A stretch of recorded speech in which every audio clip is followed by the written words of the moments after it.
Everybody seems to be feeling lost these days. There's a lot of videos on YouTube and TikTok. Uh, People saying that the world's just different. People are different. People are empty. People are depressed. Nothing's exciting anymore. I don't believe that. First of all, I feel like if you're making these videos, maybe it's you.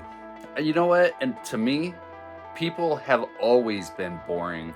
People have always been not everybody. I'm not talking about everybody in the entire world, but most people that I'm around in everyday society, even since I was a child, I've found to be abnormally ignorant or just abnormally confident while not knowing a damn thing. That has never changed. And it's just always up to you. It's up to you. If life sucks, if it's boring, if you don't get excited anymore because movies are just so ready available, music's ready available, art, excitement, we've lost our souls to this world of just fulfilling boredom. But that's not what life is about.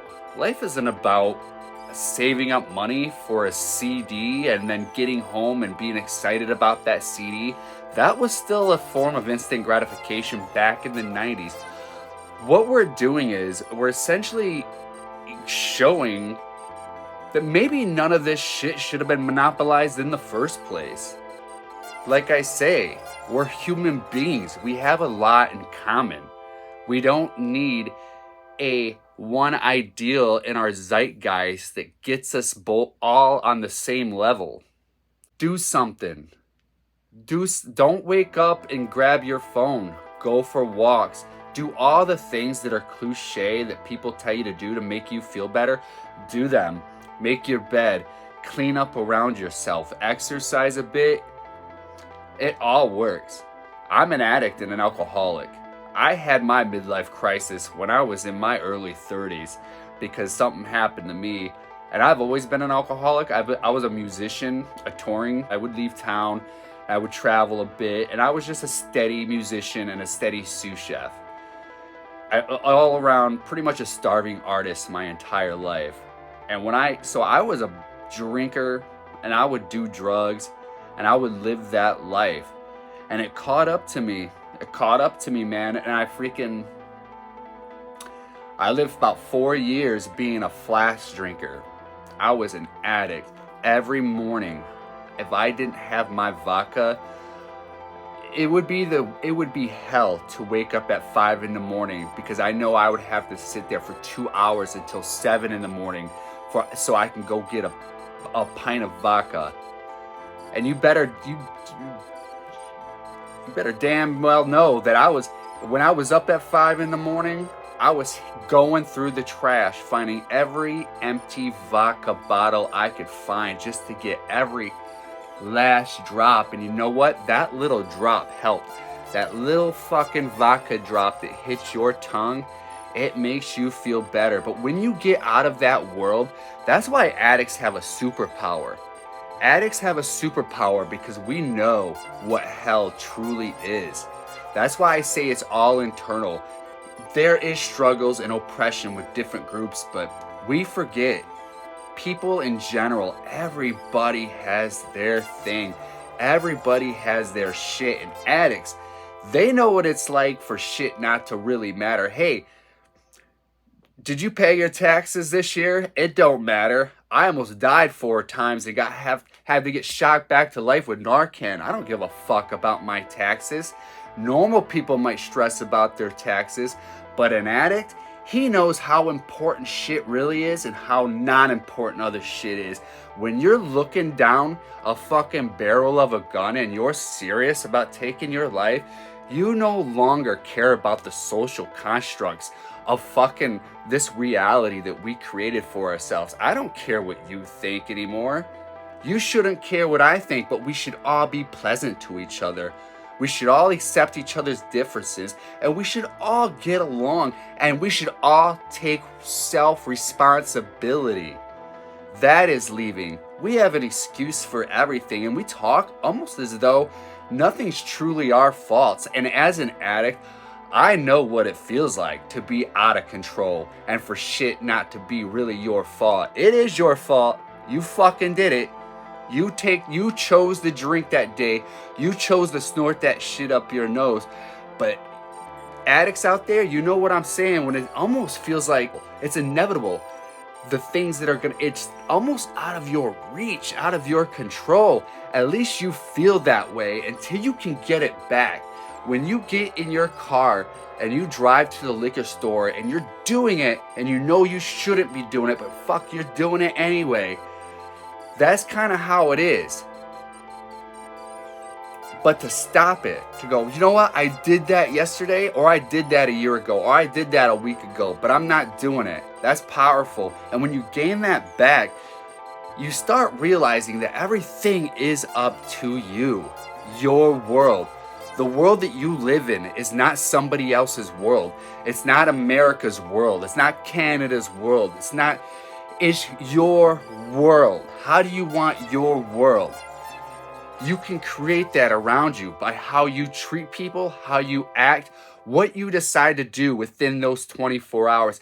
That is why addiction is a superpower also, because you learn to really live in the present. And you do that because you didn't live in the present for a long fucking time. You didn't live in the present. If you got your fix, you could live in the present for a moment, momentarily. But most of the time, you are worried about, are you gonna get your fix? Make sure I have my fix ready in the morning. Make sure if you have your fix down for that week or that 2 weeks, you got paid and you know your week is good, then yeah, you can maybe live in the moment a little bit, but you'll also fuck up. You'll have moments of blackouts. You'll have moments of doing dumb shit. You'll lose time. I run into people that I don't even know who they are. They'll come up to me and they'll say things to me. They'll tell me a story, and I have to sit there and nod along and sort of hope they say something that kind of sparks back a memory. And it rarely does. I lost people, I lost time, and I have a 3-year-old son, and that's what kind of drove me to get sober. But even when he was in the first year he was born, I showed up watching him fucked up, and he could tell. He wasn't even 1 year old yet. He was about 1 year old. And I picked him up. He looked into my eyes, and he looked at me like I wasn't his dad. I got my ass in the rehab and made sure that wasn't going to happen again. Even after rehab, I relapsed twice. Right now, I'm going on a year and a couple months, and that is the longest I have ever been sober. I don't feel this world. I don't feel, is everything different? Everything's always been different. People have always been walking in a line. Everybody's always been following blindly through our zeitgeist of whatever our society tells us to do and what to say and how to think. I never did that, man. I was a punk rock musician and an alternative hip hop musician and an artist. So maybe that's not why I never went down that road. But at the same time, I was also poor, you know? I was also poor. I didn't go the route a lot of my friends. I was born in the Midwest, and I ended up moving to the South and going to like New Orleans, North Carolina, Florida, California, all these places. But in the Midwest, I remember talking to a lot of my friends when we were in our early 20s, and they were making some good scratch, man. But they were working in factories 12 hours a day. I was making like $8 an hour being a fucking line cook, which I eventually worked up to be a sous chef. So that was a great endeavor. But making about $8-9 an hour, then talking to my friend who's making $22 an hour back in 2009. You know, that was my whole life, but I didn't care. I accepted the reality of what it was going to be a musician and an artist. A lot of people get into it and go, whoa, this is hard. We got to sleep in vans. We got to sleep in other people's houses. We got to sleep on floors. We have to sleep in a bar, on an actual bar in Brooklyn, New York. We have to sleep in a church on a stormy day in Brooklyn, New York. Yeah, man, dig it, bro. It's the fucking life. And I fucking loved it. I made a living doing it. I made a living doing it in the equivalent of maybe getting paid $12 an hour. So I was able to afford cheap rent, buy, eat twice a day, have my beer, have my cocaine, have my whatever. I got women, whatever. Didn't do things the best way. If you go that route, yeah, girls are gonna like you. Don't take advantage of that too much, pal. You feel a bit sleazy when you get a little older, I'll tell you that. But addiction is a superpower. I guess I'm just randomly saying things, I mean, this is Marquee D Says Words. I'm about to go to my group right now. I'm still in group for alcoholism. That's mainly my thing. I was an alcoholic, but when I drank, I did everything else. I did everything fucking else. You put a fucking lion in front of me, I'm gonna snort that shit no matter what it is. When I'm fucking drunk, when I'm drinking, I'll get with prostitutes when I'm drinking. I smoked crack. I never thought I was gonna smoke crack. That's not how I lost this tooth. I actually fell on my face when I was sober. Imagine that. But I smoked crack. I did meth. I've never done heroin, but I've done opioids. I've done equivalencies of heroin. And when you've been there, that tunnel vision you have is so dark. But when you start to get out of it, and you get out of it because you're putting in the work, that is a superpower that you fucking gain. And you don't see this thing that other people see when they get on YouTube and they say, "Hey guys, isn't the world just different? Nothing's exciting anymore." Well, you know what? Nothing ever really is. That is up to you, man. And like I said in the beginning of this, hey, it was exciting to go rent movies. It was exciting to wait to get something. But at the same time, you got to accept the reality that the only reason why it was exciting was people were hoarding this stuff and monopolizing it. So you would get excited and anticipate that, oh, now I got the record.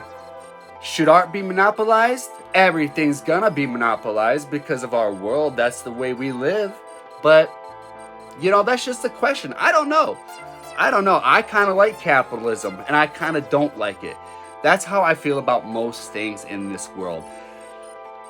They're here and they're there. Kind of like them, kind of don't. Everything is just a little,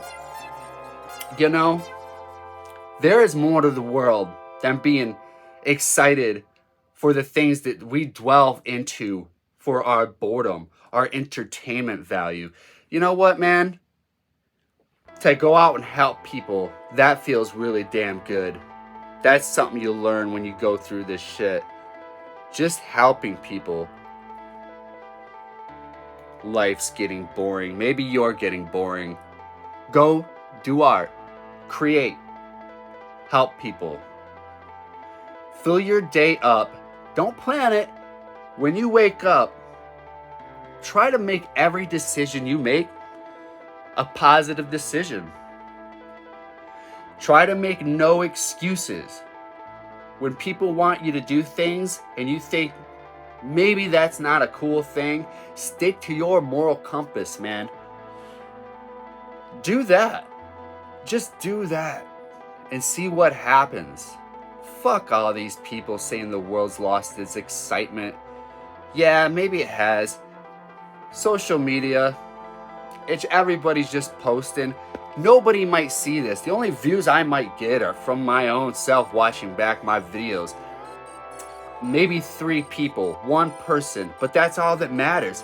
When you're a starving artist and you used to fucking be a musician that was broke all the time, you found joy in maybe having 500 people in your audience. And if 3 of those people came up to you and said that they were gonna start a band because your fucking band rocked, or they were gonna start rapping because they liked your style, your unique style of hip hop, that was enough. And that's all it is. people maybe are just too greedy these days. Not with money, but with experiences and happiness. You're not supposed to be happy all the time, pal. Sorry. Just go out there. Do art. Just do art. So, and you got this, pal. Marquee loves you.